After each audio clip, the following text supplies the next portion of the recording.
जय Hind. BEd third semester के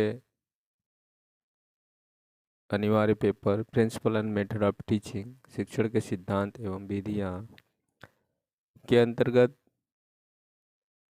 unit second teaching as a communication process संचार प्रक्रिया के रूप में शिक्षण के अंतर्गत हमने महत्वपूर्ण प्रश्नों को जाना। इसके कुछ अन्य महत्वपूर्ण प्रश्न जो इस प्रकार है, तो आइए शुरू करते हैं। आज का पहला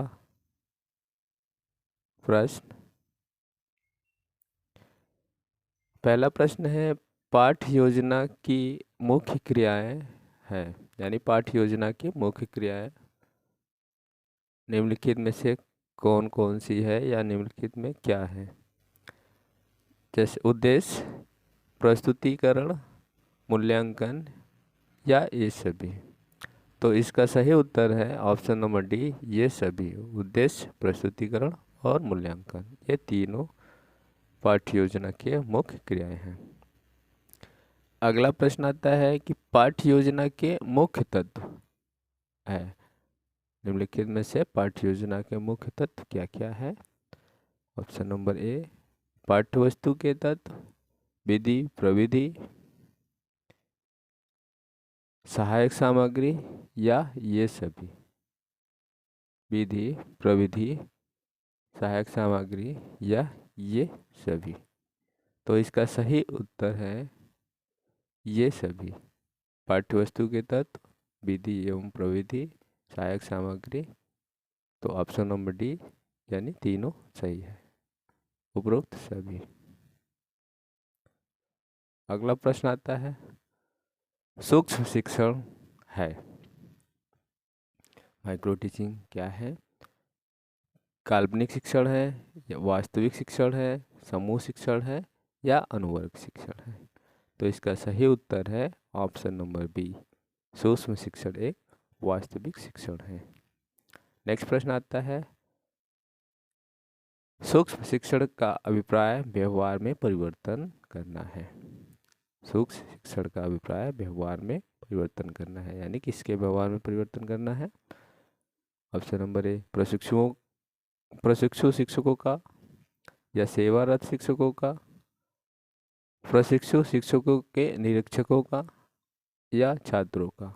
तो इसका सही उत्तर है ऑप्शन नंबर ए, प्रशिक्षु शिक्षकों का, पीपल टीचर। अगला प्रश्न आता है किसके अनुसार शिक्षण नीतियों की व्यापक विधियां हैं। किसके अनुसार, यानी निम्नलिखित में से किसने कहा है कि शिक्षण नीतियों की व्यापक विधियां हैं। ब्रायन मोर का है, गिलफोर्ड का है, स्कीनर का है या डेविस का है। तो इसका सही उत्तर है डेविस का है। डेविस ने कहा है कि शिक्षण नीतियों की व्यापक विधियां हैं। नेक्स्ट प्रश्न आता है, अगला प्रश्न कि शिक्षण नीतियों के कितने वर्ग होते हैं। शिक्षण नीतियों के कितने वर्ग होते हैं। 2 वर्ग होते हैं, 3 वर्ग होते हैं, 4 वर्ग होते हैं या 6 वर्ग होते हैं। तो इसका सही उत्तर है ऑप्शन नंबर बी, 3 वर्ग होते हैं।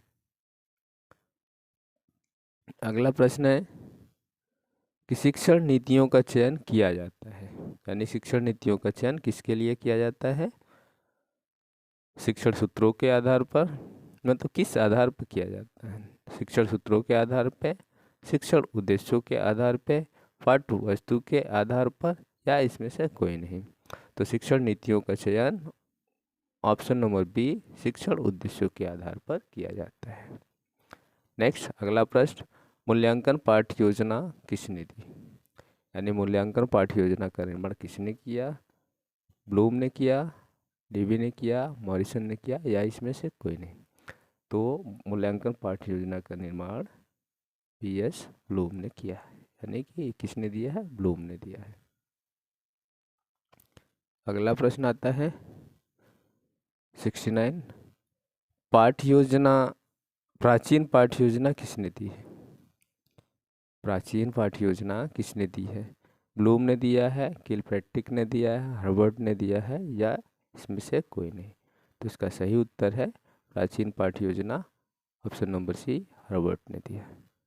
नेक्स्ट क्वेश्चन आता है, पाठ्य योजना प्रस्तुतिकरण को महत्व देते हैं, यानी ऐसे कौन सा पाठ्य योजना है जो प्रस्तुतिकरण को महत्व देता है? हर्बर्ट पाठ्य योजना, मूल्यांकन पाठ्य योजना, या ए बी दोनों, या इसमें से कोई नहीं। तो इसका ऑप्शन नंबर ए, हर्बर्ट पाठ्य योजना सही उत्तर है। यानी कि जो पाठ्य योजना का प्रस्तुतिकरण को महत्व जो देता है वो कौन सा है? हर्बर्ट पाठ्य योजना। तो ये था सेकेंड यूनिट का महत्वपूर्ण प्रश्न।